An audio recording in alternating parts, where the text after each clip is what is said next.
Why did previous generations seem more easily able to achieve a stable life through hard work?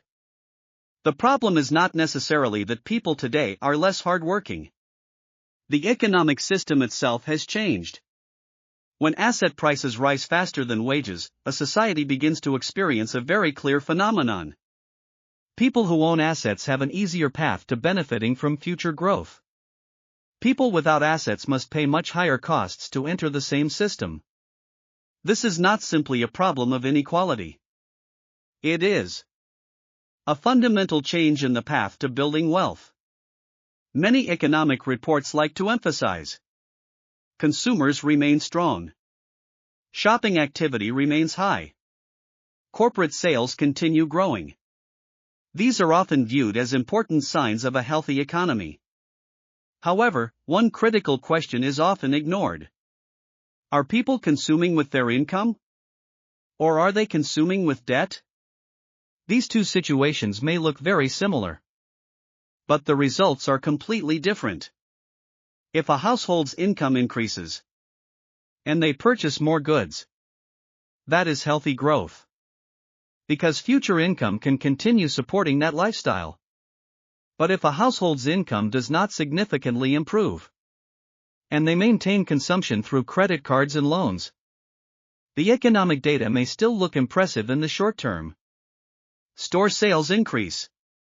Corporate revenues increase. GDP grows.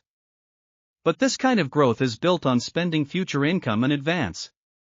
It is not an increase in wealth. It is borrowing from the future. This is why, during many economic cycles, the most dangerous moment is often not when consumption declines. It is when consumption still appears strong. Because the real problems are hidden inside household balance sheets. A family can improve its standard of living in 3 ways. First, increase income. Second, benefit from rising asset values. Third, borrow more money. The first 2 methods are usually sustainable. The third method can only delay the problem. When more and more households need to rely on debt to maintain their previous lifestyles, the economy may still appear prosperous on the surface. But pressure is already building beneath the surface. This is why before some economic downturns, a strange situation often appears. Corporate profits look strong. Consumers are still spending. The stock market may even continue rising. But pressure among ordinary people has already begun accumulating. Because the economic system is not a static number. It is more like a complex machine. A machine can appear to be operating normally. But that does not mean every internal component is healthy. Besides income and wealth distribution, there is another more hidden change. The disappearance of certainty. In the past, many people had a relatively predictable life path. Graduate. Find a stable job. Work for several decades. Buy a home. Retire. The core of this model was not enormous wealth. It was a predictable future. But today, many people's problem is not necessarily that their income has fallen. It is that uncertainty has increased. Industries are changing faster. Technology is replacing jobs faster. Career life cycles are becoming shorter. Companies are placing greater emphasis on efficiency. Individuals need to constantly learn new skills, compete again, and repeatedly prove their value.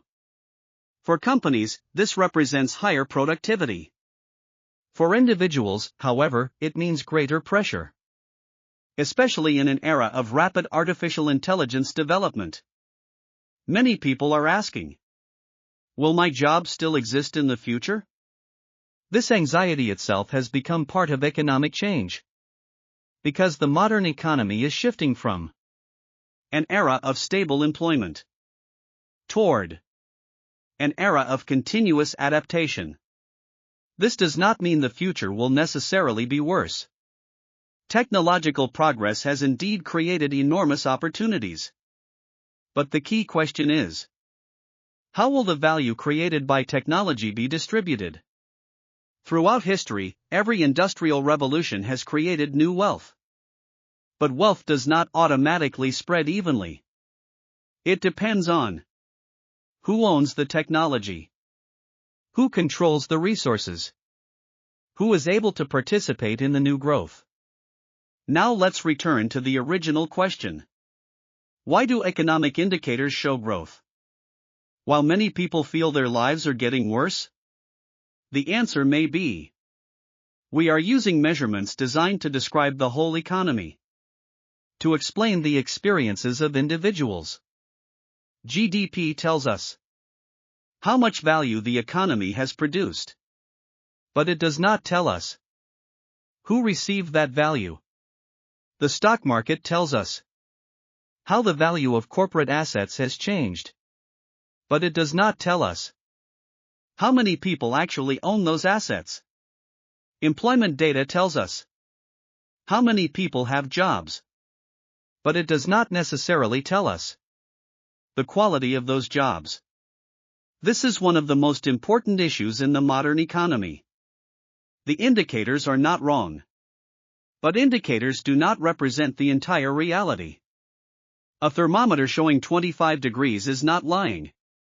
But if you stand in direct sunlight or in the shade, your actual experience of the temperature will still be different. Economic data works the same way. It describes the overall average. But ordinary people experience their own individual realities. The average may look good, but the people behind that average may be experiencing completely different lives. So let's return to the original questions. Is the economy growing?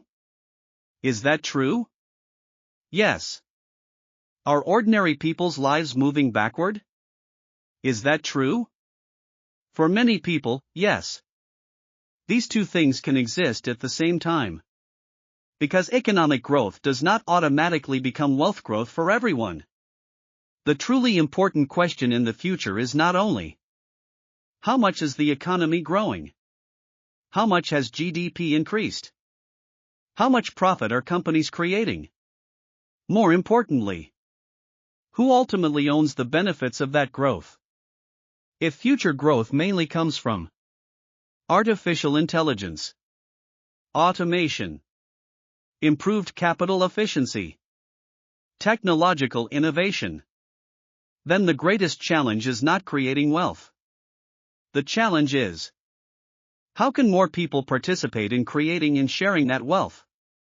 Because the most dangerous state for a society is not the absence of growth. It is. Growth exists. But more and more people feel unable to participate in it. This is why so many economic issues today appear contradictory. The data tells you the world is progressing. Life tells you, why don't I feel it? The answer lies somewhere between the two. The economy is not just a number.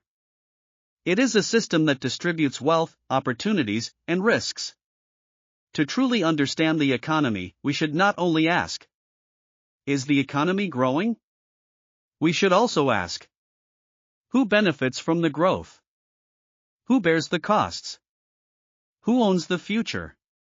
Because history will not ultimately remember only how much GDP increased. It will remember where the wealth created by an era ultimately flowed. And that is the most important question for understanding today's economic world.